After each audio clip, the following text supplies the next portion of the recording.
Hi, I would like to share with you my Nordica Rosa XXL Maiolica wood cook stove. I've had it installed for about a month now, so I've had a chance to experiment with it, and I am loving it to bits.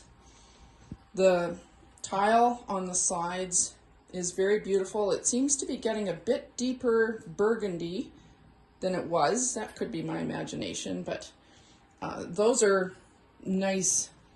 They're very heavy. They help hold the heat in. Sometimes in the morning, after about 8 hours, I've still got a few coals inside the firebox that I'm able to relight the fire. I do recommend lighting the fire with the blowtorch. I've tried matches and had a bad downdraft experience, so I do recommend using the blowtorch technique as they show on Obadiah's. So the cooktop is a polished cast iron, but I let the oil burn in and then I polished the top with stove paste because I wanted it black. I think that looks nicer, makes the stove look a little bigger, and I intend to use this a lot, and I don't want all the burns and dribbles to show up. The little gizmo there moving the hot air around, highly recommend one of those, and the pot is to help get some humidity back in the air. I just let that simmer away all day. The top is off the Millie cook stove. It does fit. You just have to drill and tap 2 screw holes. I don't know if you can see them. There's one there, one there. There are little dimples in the cast. There'd be one like about here. So just make sure you're drilling into the right ones and be careful. And the Millie warmer does fit. I love it. It makes the stove look a little more like an antique. It is lined with soapstone. It's very well made. The door is also got soapstone in it, because it's very heavy. It gets to be about 130 to 180 degrees Fahrenheit in there. So it's good for warming plates, warming syrup. It keeps food warm while the rest of it's cooking. It's a little too hot to rise bread in there. I put my dough bowl up on top though, and that helps it raise really nice. I had to put shielding on my stovepipe because my back is a little bit too high. So it was 2 inches too close to the ceiling for code, so I had to put shielding on it. The chrome railing around it does not get hot. I am blown away by that. It's actually very cool, even though the top can get up to about 600 degrees over the fire when I'm baking. So it gets some good heat. It's different cooking on a cook stove. I'll be doing some videos about cooking on cook stoves because it's a bit of a learning curve, and the heat is instant. It's just different. My biggest learning is about cooking in the oven because it's a lot hotter on the top than it is on the bottom. So meats and cookies I'm managing okay, but I'm having trouble with baked bread in bread pans. So that will be forthcoming.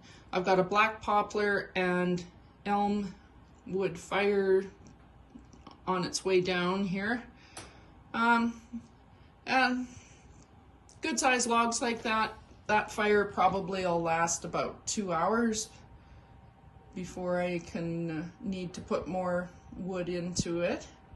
And it depends on how cold it is out, of course. The door, the way it's designed, the firebox and the ash pan are all one door, so you can't open and forget about the ash pan door being open. What else can I tell you?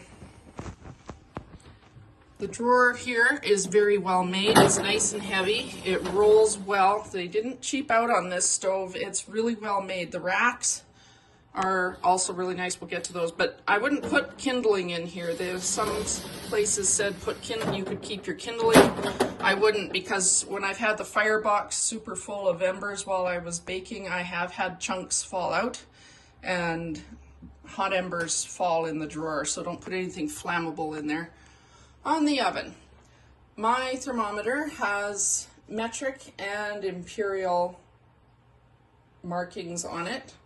I do think maybe the temperature inside where you're actually baking is about 25 degrees colder than what it says on the door. The racks are really well made. I really like that there's all the adjustments for heights. I'm finding like cooking cookies, or if you wanted to broil something, you go on the top rack for broiling. Second is a good one for cookies, or the one that it's on too.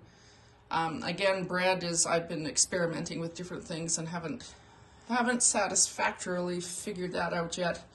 I do have to turn the food in here. The cookies and bread and whatnot do brown closer to the firebox a lot quicker than the other side, so I do have to give things a flip, usually.